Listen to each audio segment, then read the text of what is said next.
Hello everyone and welcome back to the Benchwarmers podcast. As usual, I'm joined by my co-host Josh Sykes. It's good to be here, Gab. Yes it is, and today we've got another guest on. We've got Richard Boryszczuk. Is that right, yeah? Yep, that's correct. Yeah, I've smashed it. But Richard is the chief scout of Boston United, who currently play in the National League North. Richard, how are you? I'm very well, thanks. Yourself? I'm good, thank you, I'm good. But yeah, should we just get straight into this? Yeah, let's jump straight into it. So, thank you very much for coming on, Richard. No we really problem. appreciate your time. Yeah. How's your day going so far with it being Father's Day? It's been nice and steady morning with my daughter. Just not really done a lot, just Lovely. father-daughter time. It's been good. Yeah, good. lovely.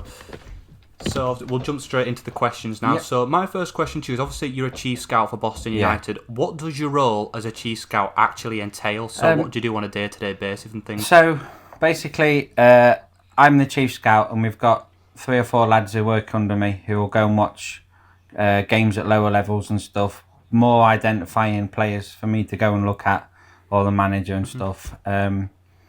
My main role is to support with the manager with recruitment and watch all the opposition. So like the next opponent we play, I'll go and watch them and stuff, and then I just manage my team of scouts as well to watch. You always get heads up about players, or there's players that like I'll see at a game at a different level, so I'll go and send one of them for another opinion, and then that way we build up like 3, 4, 5 reports on a certain player. Then we can give it to the manager. He can decide if he wants to take it further. He could go watch himself, or send me to monitor it for another few weeks, stuff like that. It's quite busy. Yeah, so is your role kind of more like an analytic role with you being the chief, so you kind of watch the opponents and identify the crucial players for them? Yeah, I mean, generally what'll happen is that on a Saturday I'll go and watch the opposition who we're playing next, wherever they're playing, and I'll do a full opposition report on them. That'll be everything from sort of individual player notes, the tactics, the way they attack, defend, patterns of play, set pieces. It's quite in-depth thing. And then, like, in the week, generally, if there's games on in our league on a Tuesday, I'll go and watch another one. If there's not, or there's not a game that we need watching in that one, then I'll go and watch a player or someone that's on our radar, keep an eye on them.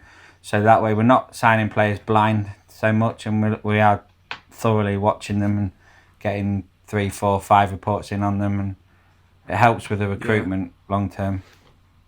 Yeah, definitely. So, how did you actually get into being a football scout? Well, I'd never played at like a professional level or anything. When I was younger, I used to go and watch Lincoln with my dad quite a lot.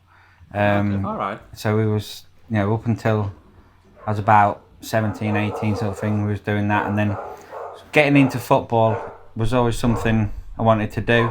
I generally felt like everyone, they go to a game, they see things, he could play higher, why aren't they doing this? And it was a few years down the line after that I thought, I wouldn't mind, I'd like to try and get into it. And I got to know a scout called Pete Schofield, who had been at Lincoln and Blackburn and a few places, and I did a report on a game, send it to him. He had a look over it and was like, he said it's really good, you should contact some clubs, offer yourself services free of charge and stuff. So I did that. Got quite a lot of good feedback from some good managers. Like Peter Taylor was at Bradford City at the time. He came back to me. Nigel Clough, Gary Speed, some good names. And then so I looked into what they was telling me. Everyone was saying contact lower levels, offer yourself free, prove yourself and stuff. Yeah. And Boston had just changed the manager at the time, and Dennis Green had gone in. So I approached Boston. I sent a report over to Dennis, and he was really impressed. So he sent me up to watch Vauxhall Motors versus Histon. So I went up there to watch that, and I did a report on Histon, who Boston were playing. And then Dennis, when I sent it over, Dennis invited me to the game the following Saturday. And I drove down to Histon to watch it, and before the game, Dennis told me that he was manager at Histon just before he joined Boston, which I didn't know. So I was like, oh no, when he's like looking at my report. But he said, like, basically everything you've got wrote down there is what I've got down. or what I would have on players. I know I can trust what you're telling me from that, and he offered me the role. So the first year was at Boston was like I didn't have a lot of a say in recruitment and stuff. It was more just watching opposition and like learning as well on the job. And I mean, there was a few players like we helped bring in the summer. We missed out on the playoffs that year. The last game of the season, I think we played Worcester away, and I think Guiseley won their game, so they pipped us. But no, it's been a learning curve from when I look back now to where we are now. It's like totally different. So much more hands-on and stuff. Do you actually need any coaching badges then to sort of get into the whole scouting industry? No, not really. I mean, I get contacted quite a lot, these people that do like these PFSA scouting things and stuff, but it doesn't really mean anything. Okay. You say to a club, "Oh, I've got this qualification from this thing," and it's not like the FA ones are quite good, like the talent identifications and stuff. But at the end of the day, I think it's more about what the manager trusts what you're telling him, and you could be the bloke next door. If the manager sends you to a game and trusts what you're telling him and what the feedback is coming back good, then that's basically the way I see it. I got my chance through like watching games and sending reports in and working on them and going from there. So if you like didn't have a whole influence in the transfers back then, do you have one now? Yeah. Yeah. Well, when I left, when the second year at Boston under Dennis, we finished third and we lost to Chorley in the playoffs and had quite a bit more involvement then. And Dennis sort of eased me in a bit more with it all. And I don't have the final say on any transfers and stuff. I can recommend players, but it's always the manager that makes the decision. Then when Dennis left, Adam Murray came in. I kind of found myself not involved as much. I was still watching games and stuff, but we were signing players I didn't even know we were signing and stuff. So I kind of thought, this isn't really working. And then I got contacted by Kevin Davis to go up to Southport with him. And he'd just gone in there, and they were I think they were like second or third bottom in the league, and the squad was terrible that we inherited. And I remember the first conversations were we need to get everyone out, pretty much, and we need to stay up. The remit was to stay up. So the chairman, they were quite wealthy and stuff, so we got players out quite quickly. We signed some really good players. They I don't know what they paid for him. We had a director of football in there, so him and the board really had the final say more than me and Kev. But we signed some good players like Jason Gilchrist, Dion Charles, who's gone into the league, people like that. And we went on a really good run, and we got up to 8th in the league. So going from second, third bottom, it was a hell of a run. Yeah, definitely. So building upon that, you said obviously you had a director of football at Southport. Yeah. What does having a director of football mean for the likes of the scout, the manager, and things? What do they do? I think, well, from my experience, the director of football, I would go and watch games and identify players or put players to Kev. We would look at them. We want to sign this player. We'd go to the board and stuff, and then it was the director of football would do the deals.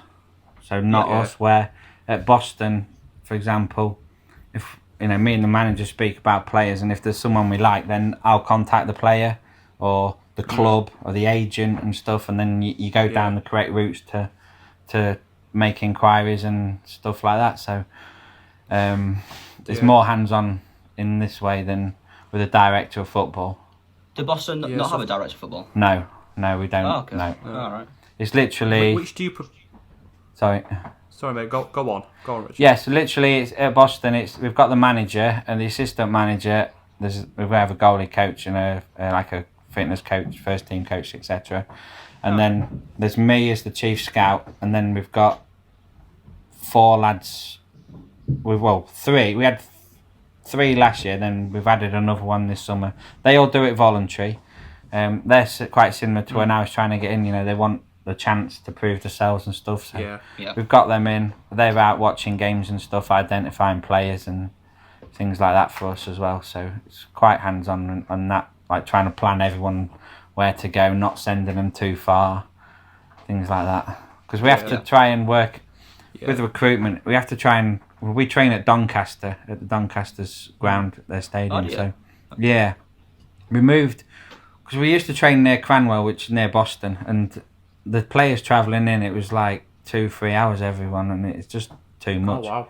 So we moved it to Doncaster, and it's like everyone's travelling in is like an hour, 2 hours.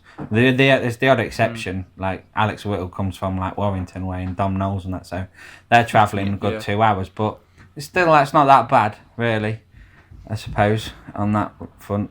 You know, they're prepared to do it, so. Yeah.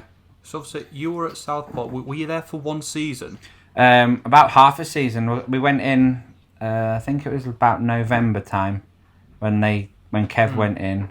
It was funny because Dennis Green was going for the job as well, and he wanted me to go with him, so I was already aware of this, and like, it wasn't really working out with me working under Adam Murray. It wasn't, you know, there was no communication or anything. It was, you know, signing. I'm going to games and like, I look on the team sheet. There's 3 new players. I'm like, what? Who are they? So I knew like something wasn't right. But you know, with conversations I had with Adam Murray, it was like, yeah, I want you involved, but it just never felt like it. And then obviously when Kevin Davis comes along and asks you to go in, it's like, wow. So yeah, I jumped at that. Went up there, and I think it was November time. I'm sure it was about November. They was near the bottom. They hadn't won in like 10 games or something, and we had to have a big clear out, basically a mid-season rebuild. And so the remit was to stay up, and we did. I mean, we didn't end the season very well, but for them to change manager again, it was just, it was bizarre. I kind of felt it was coming, but it was really strange how they'd backed us to the hilt, bringing the players in, and all the work we'd done for players to come in again, and then to just change it like they did. But that's football. It's no problem. We move on. So I'm guessing you had a close relationship with Dennis Green. Then what's it like currently under Craig? Is it Craig Elliott? Craig Elliott. Yeah, it was brilliant. Yeah, really good. When I left Southport, I think that it had been announced. I didn't announce it. They wanted to announce it as like a statement on their page. So they did that. Yeah.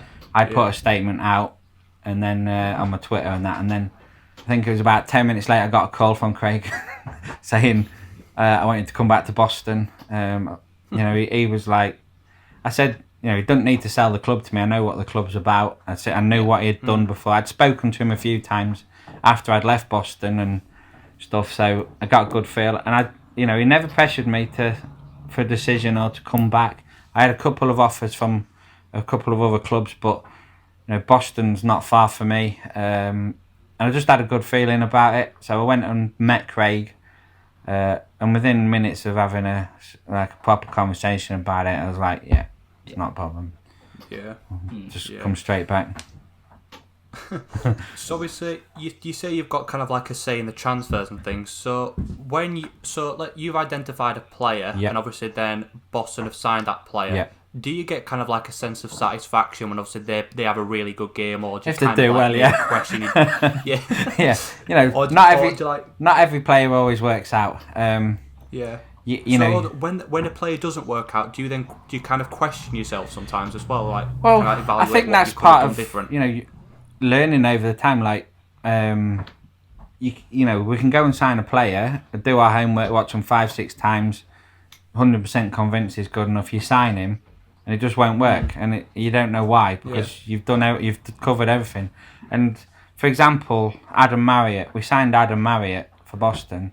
Just didn't work. Just did not work. Yeah. So is it Kings Lynn now? Goes to Kings Lynn and scores 30 goals for top scorer. It's like, you know, that it's just crazy. But you know, he's a prime example of that. But then, like, for example, under Dennis, we signed Ricky Miller, and he had been at Stamford, stepped back up. He'd been at Boston before. That it wasn't overly a popular thing at the time. I think when we signed him, there's a lot of people saying, "Oh, why we signed him back and stuff." And Ricky come in and just ripped it up, and got a move. Dale Southwell, he'd done well at Grimsby, out from the bench and stuff in a few games.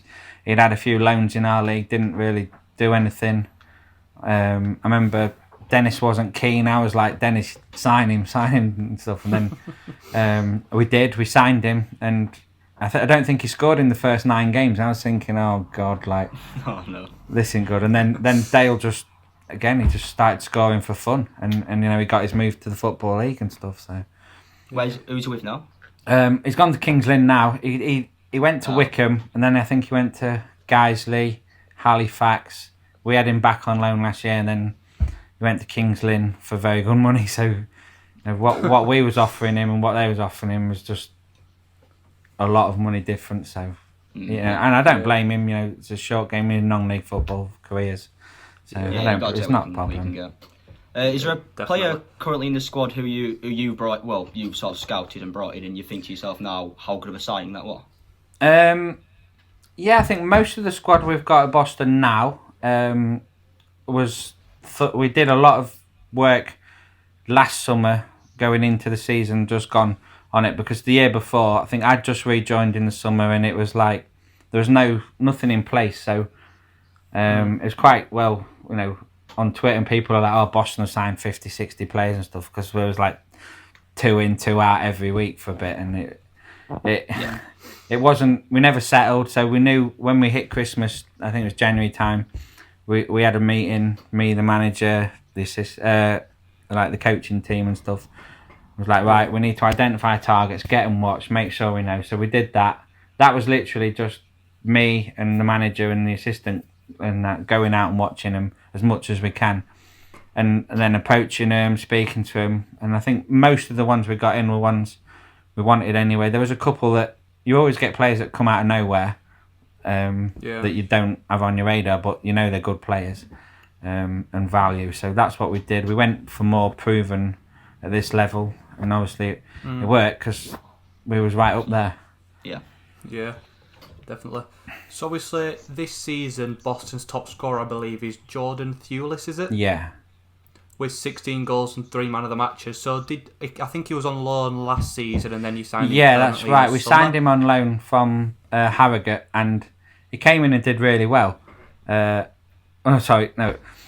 He did very well this year. But when we signed him on loan, he came off the bench at Chorley, I think it was, and he was on about 10 minutes, and he got injured. I read that. Heavy tackle. Did that his Achilles or something? So we was absolutely gutted. We've been really wanting him, and then he plays 10 minutes and and then he's out for the season. So we kept contact with him. He was really keen to come. I think Harrogate were like, you can move on. He lives in Scunthorpe, so he's not far from Doncaster and Boston. So getting him in was big. We played him more out wide last year because his pace and stuff. But he's had a really good season.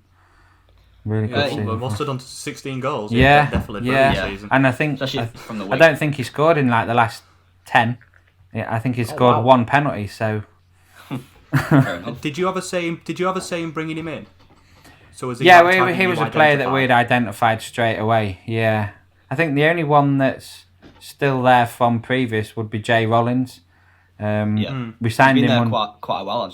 Signed him under Dennis. The game I was supposed to watch that weekend was off, so I went to watch Cleethorpes against Armthorpe Welfare because it was a local game to take in last minute, and got to like halfway through the first half. I was like, oh, this is bad. I'm gonna go home soon.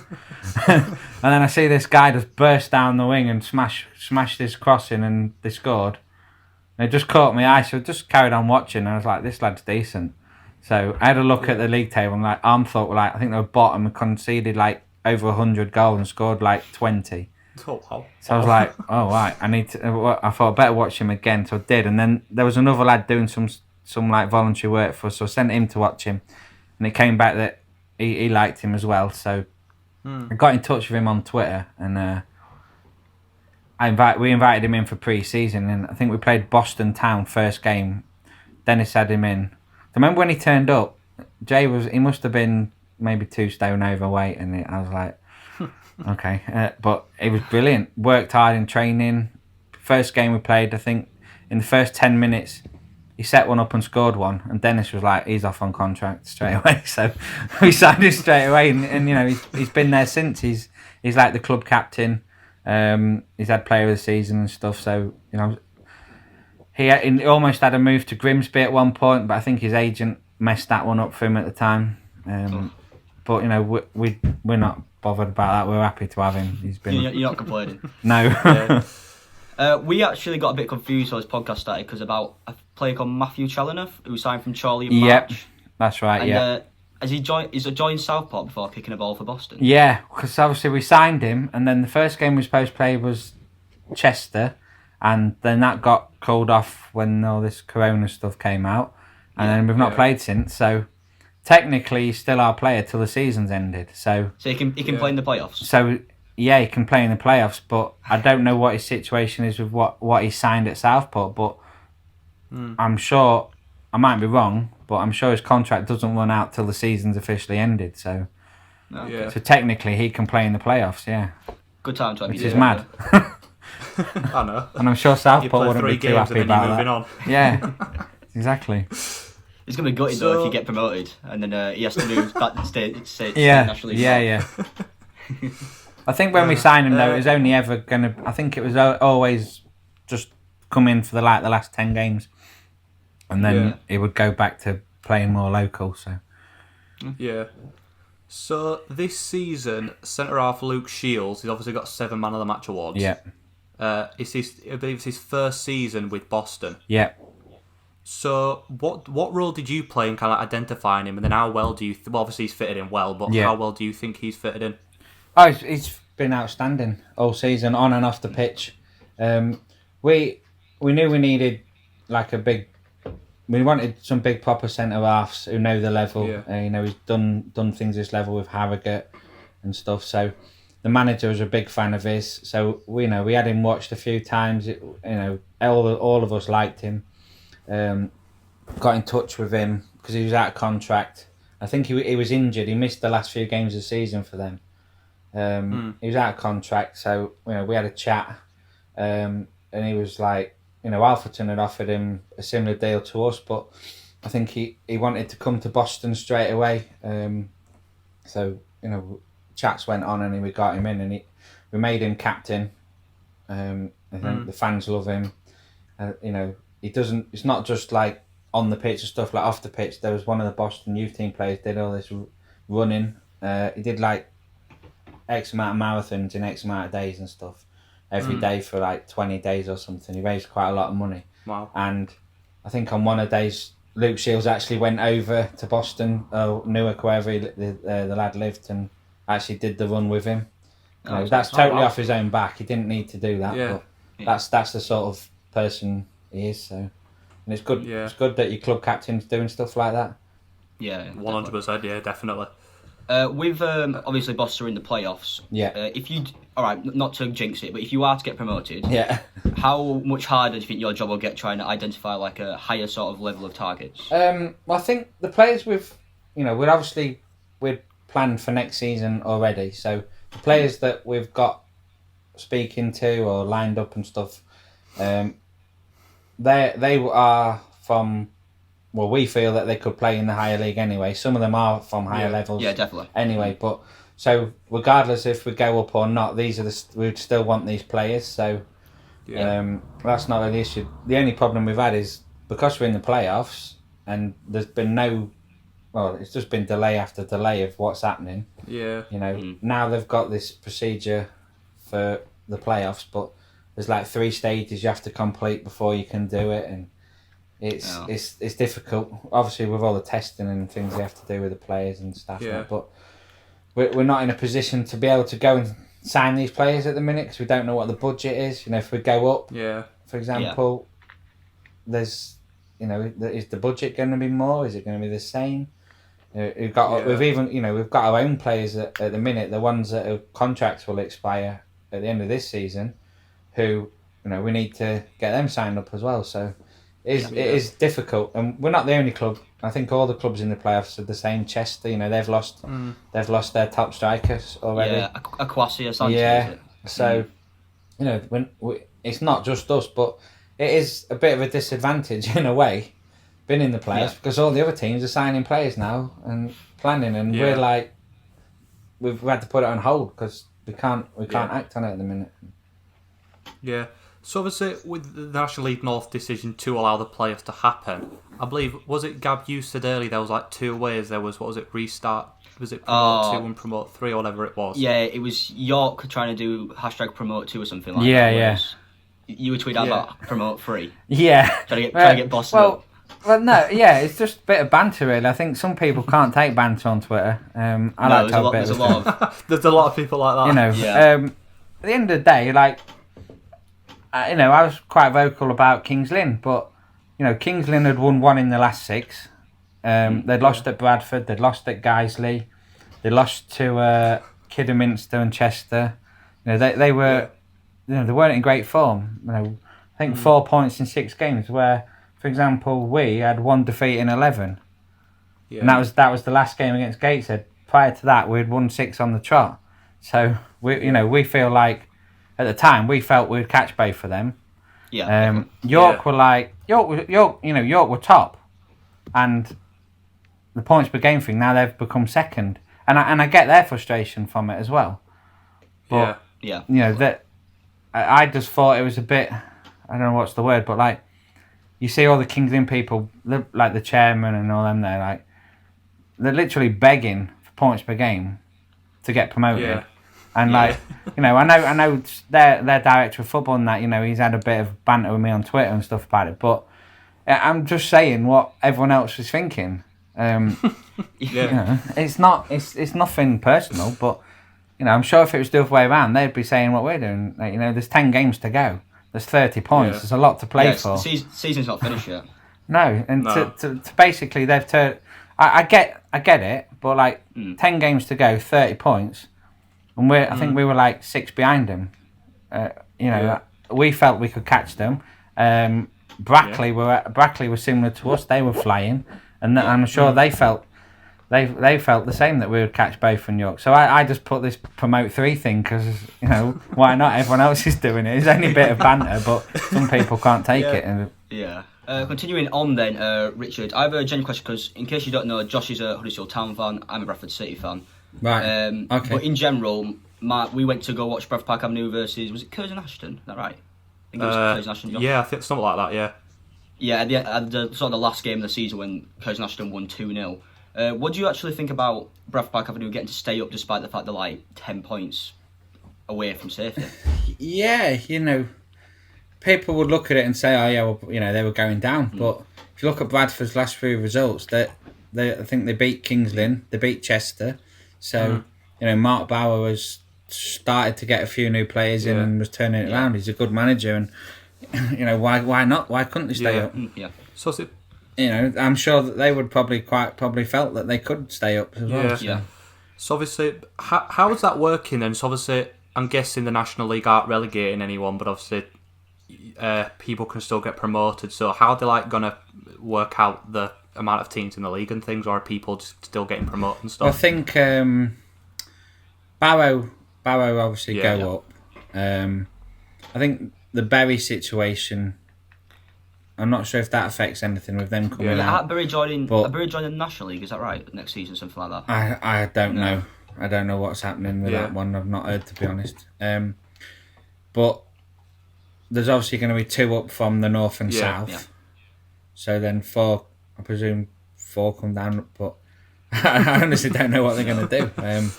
No, I think Fylde and Chorley will come into our league. Fylde will be a big club next season in National League North. Yeah, they'll spend money again to try and get back up. I think Chorley probably wanted to come down. Yeah, they weren't doing great, to say the least. No. I don't think anyone wants to get relegated, but I think with where they were, they probably did. Yeah, they're a bit out of the depth at the end of the day. Yeah, definitely. So it'll certainly be interesting because there'll probably have to be a reshuffle of some sort with teams. You know, I think someone mentioned Gloucester could end up going south. Oh wow! So, Oh, Jesus. you know, they did before it. They did that before, so Yeah. I guess that could be something that happens. I don't know. I don't think anyone knows what's going on, to be honest. No. Even now. No. We definitely don't. So obviously, No. moving. So obviously, we're going to try and move away a bit from Boston now and just kind of focus on football as a whole, Yep. if that's all right. So Yeah. obviously, with the new changes and with the English Football League and everything starting back up again, how do you think it's going to play on players' minds, like mentally and stuff, of terms of pressure and things like that, when now they're starting again with no fans? Yeah, I mean, for our level, I can't see how it would work because the clubs rely on the income. You know, we've not had a home game. You know, we was already, I think, with our 10 games that we had left, I think about 6 or 7 of them were at home. So, you know, we've lost out on a lot of money. You know, when do we start again? You know, there's no start dates. They're talking, I think there was one about September or something like that, but, you know, that could be delayed again. We don't know. And obviously, that could have no fans as well, so it's just be the same carrying on. Exactly, you know. And then you get, for example, you get teams like Bradford, and probably not got the biggest of budgets, Leamingtons, Kerrs and Ashtons, with no fans, there's no income, but they've still got to pay wages and everything. And same with Boston, you know. We still got to pay players and management and everything. They've all got, it's all outgoing with no income. I know a lot of clubs are doing like they're selling e-match tickets, aren't they, and online programs, things like that, to try and generate some, and that's fine. But is there any news of Boston bringing out a new kit to try and get more funds in? That you know of? We have a new kit. We've got a new kit for next year, home and away. So that'll come out whenever they decide to launch it. It'll probably be like in pre-season, the first pre-season game we'll wear it and stuff. But we haven't really done a lot. A lot of the stuff for Boston has been with the new ground. So there's a lot of incentives, like to buy bricks or trees for the car park, things like that. So it's all, a lot of the Boston stuff's all been related to the new ground. Really, we haven't asked fans for donations and crowdfunders and things like. No, you forget how much actually goes into a stadium, don't you? Like just everything in general. Yeah. As the coronavirus it's sort of like, I don't have, like, put a damper on the stadium. I don't know how to word this. Like, made it so it's not going to be ready for the new season by any chance or anything like that.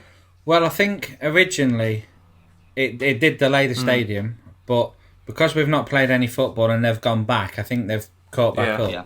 And if we don't start again till September, October time, you know, the grant is for the 2 stands that they're building at the minute will be completed, or they're hoping to be completed. And you know, if we go up, then the chairman's gonna have to build another stand quick.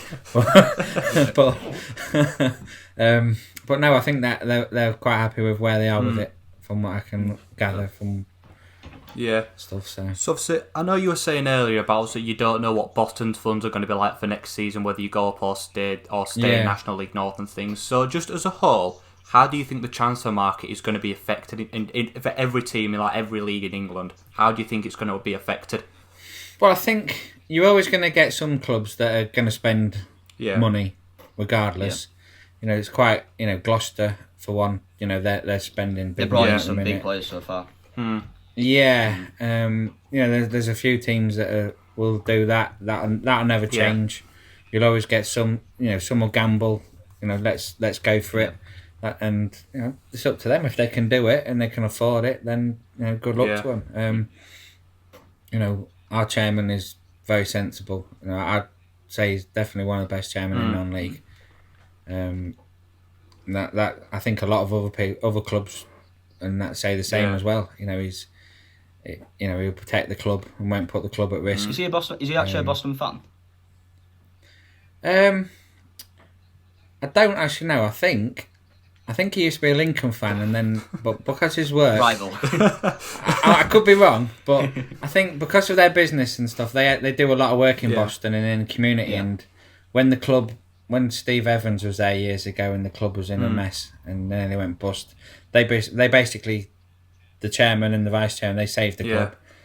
There was obviously in big debts, and I think they've been there 10 years or more. Yeah. And they've brought the club all the way back, and they're not going to risk it by spending what we haven't got. Definitely. And stuff. And so obviously, as a scout, obviously I know you kind of focus more on the professional aspect of the game and kind of like analysing opponents and things. But what would be the difference between kind of like looking at a professional player and bringing them to the club for the first team, and kind of going down to your local youth team and looking at a kid to sign up to an academy, for instance? Like, what are the differences you look for?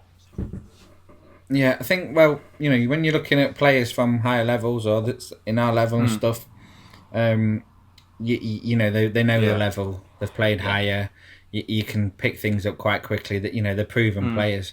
Where when you're going down the levels, you might see someone and think, I like him, he's good, but then it's, can he step up? Can he make the jump up the divisions? Because you go down 2 levels and it's a big jump. It is a big jump. And that's where you probably take a bit more time and watch them more. You might go to a game and think straight away, that lad has got it. Yeah. He can jump up, and they can step up and rip it up, and they go higher again. You'll always get some that you like, you bring in and it doesn't work, and they go back down level. That's it. Yeah. But I think that the proven, a lot of ones from this level that they, you can look at how many games they've played and where they've been. And you tend to find a lot of younger lads in the lower leagues that have been released by clubs and for like football league clubs and they go down and they toughen up and they learn the trade and work their way back up, and that's a good thing. I think it's good that they do that, because when they're coming in, when they step back up to like our level, they're ready. Do you ever actually you look at like which League One clubs who they released? Do you ever actually look at like the youth players who've released and consider bringing them in? Yeah. I mean, last year, well, not just last year, but last year especially when we had the volunteer scouts come in, we did a lot of under 23s and 18s and stuff. So the managers, he goes to a lot of games in the week with the assistant and stuff, and there's a lot of us out and about really watching all levels. Is that how, I do a lot of 23s in the week. I think Tom Clare came in because the manager had watched Bradford, and he liked him, and then I think he got an agent in it. We got contacted about him, so he was like, okay. So we brought him in the end of that season for 10 games or something. I think Cameron Hawkes came in at the same time, and it was basically like we had him on loan.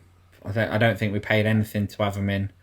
It was, and they were basically like on trial, whether that was to earn a deal with us or get themselves in the shop window. And Tom Clare did really well. But he's built for. So we signed him in. He's built for National League North, really, isn't he? His physique. Yeah, he was outstanding for them 10 games or whatever it was. He come in, and then this obviously we started pre-season, and he was down the pecking order after pre-season, and just found himself sort of out the team, out the squad at times, and because the other lads were doing well, it's difficult to get back in. So we we loaned him out, and then obviously eventually he moved on to Bradford, which is on his doorstep, obviously. Yeah. So. But he's done well. He's done well there. Yeah. Definitely. So when you're looking for a player, like what actually makes a good player that you think would fit in, not only with Boston but kind of with any team in general? Like what things do you look for? I mean, we have a profile of what we want for each position. So I know, like, for example, if the manager says to me, I want a right back or a left back, they have to tick the boxes of what he wants. So, like, they need to be fast, they need to be good on the ball, box to box, high energy, stuff like that. So, I could go and watch a player and think he's really good, but he don't get up and down the wing. He sits in more. Well, he doesn't fit how we want to play. So it can be, even though like I might think he's the one, but it doesn't suit how we want to play. So there's no point pursuing it because it doesn't fit in. Would you have any advice to any youngsters out there who may be like trying to maybe have been released by a club and are trying to get sort of at Boston's level? Just get out and play games. There's a lot of lads like we've spoke to clubs and like for example last year there was a couple of lads at Stoke City. We approached them Stoke were happy for him to come out on loan. But they're like, oh no, not dropping. And they wanted us to just play 23s football. You know, I don't know if you've ever seen under 23s football, but it's not it's not very physical. You know, and then they get released, and then they're begging you to come in, and it's like, well, you didn't want to come in last time. You know, and then you probably end up next season, and why is he playing at no disrespect, someone like Brighouse or something? What's he doing down there? Yeah. No, he's better than that, but it's because they don't play football. Clubs will look at it and be like, well, he was good, but he's played no games. Yeah. He's played no games. No first team football, he's only played under 23s, and they end up dropping down. Yeah. But, you know, get out and play games. If you've got the opportunity to go and play, toughen up, learn your trade, and you see the ones that do, they get the moves back up. Yeah. I think it's just obviously I don't know why play like if I was at a big club and I was kind of like a reserve player as such, bordering under 23s and things. I'd want to drop down because I'd want to play the football. I don't get why people don't. I think you go to a 23s game and there might be 100 people there. There might be 200-300 there sometimes, but would you not rather go and play a professional game or semi-professional game in National League North or the Conference North, the Conference Prem, for example, and go and play 10-15 games? You know, if you're doing that, Football League clubs are always looking in the non-leagues now. They think, Jesus, he ain't getting a look in there, but he's decent. They might take like him. Jamie Vardy when he was at Fleetwood. Yeah, exactly. Yeah. It toughens him up, really, doesn't it? I think a lot of league clubs look in the non-leagues now. You know, look at Peterborough; they sign a lot from non-league. You know, the players are out there, and there's a lot of players in non-league that you can see that are ready to step up, but we can't go and sign them. But others can. Football league clubs can because they have the finances. I remember one like Elliott Whitehouse when he was at Nuneaton. He was outstanding, and we had a good relationship with the Cowleys. And Nicky and Danny was talking to them, and they were like, "Is there anyone in non-league you recommend?" So I said to him, "Have a look at Elliott Whitehouse." So they did, and then they signed him a few weeks later. Like, Jesus, but you know he was good enough to step up. But we couldn't bring him. We couldn't do out at Boston, obviously, because we can't match fees and things like that. So obviously, building on that, you said you've got a good relationship with the Cowleys and things. Obviously, they're at my beloved Huddersfield and things like that. We're not going to talk about yesterday's results because that was atrocious. But what do you think of them? Obviously, stepping up from obviously when they were at Lincoln and now they're at Huddersfield. Like, how do you think they're doing and overall? Oh, I think from where they've come from to where they are is fantastic. You know, it's inspirational for people to see what they've done. Yeah. You know, their work levels are just unbelievable, and you know, I think, you know, obviously the step up to Huddersfield is a big jump. When look where they took Lincoln. Lincoln were like a bottom half. Lincoln beat us in the Carabao Cup at the beginning of the season when they were in charge. Yeah, I remember. You know, they took over Lincoln. They were like 16th highest finish or something in they win the league first year. They had the FA Cup run. It's outstanding, and you knew they were going to move on at some point, and obviously they moved to Huddersfield. And such a shame. I think Huddersfield were not in a great place when they went in. We're still not in a great place now, to be honest with you. No, but I think given time, you know, their record, regardless of what happens this year, you know, you stick with them because they'll get it right. I'm quite confident that they'll. I like them, but you see quite a few fans on Twitter and things. They don't particularly like their style of play, but I think they're two brilliant guys that they know what they're on about. They seem passionate on the touchline, and overall you put a bit of trust in them. And the signings they brought in, like Emil Smith-Rowe in January, outstanding signing. Yeah, I think that's the thing. They're very, very thorough on players. Like when there was a Lincoln. The first year especially, the amount of phone calls that we had from them about players in our level, you know, I probably had Nicky ring me 20 times about the same player, and I'm telling him the same things.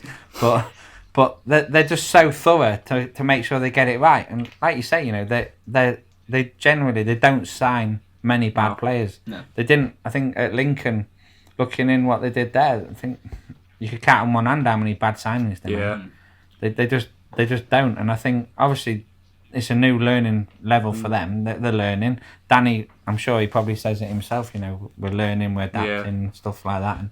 But I definitely wouldn't be looking to get. If, for example, the worst happened, Huddersfield went down. I still won't get rid of them. I wouldn't either. No, we know you. Because I think they could rebuild. They could rebuild and go again. I think you have to stick with. Do you think they'll ever manage in the Premier League? Even if it's not with Huddersfield, because it was with Huddersfield. Well, you never know. You never know. Be optimistic. I think this is a big stage for them in their careers because it's the highest they've managed. So this is now where people can they go again? Can they manage higher? If they get Huddersfield firing and up there, then there'll be people looking in that they can step up and move on again. Definitely. But they're definitely unique in their style, obviously, because they're brothers and they're doing it together. It's not really like Danny's the main coach. They're kind of both in it together, aren't they? So they're both the head coach. Yeah, I mean, the big thing I noticed, obviously, at Boston, and where I live, it's not far from Lincoln, so we'd go into Lincoln on a weekend, and everyone's wearing a Lincoln shirt.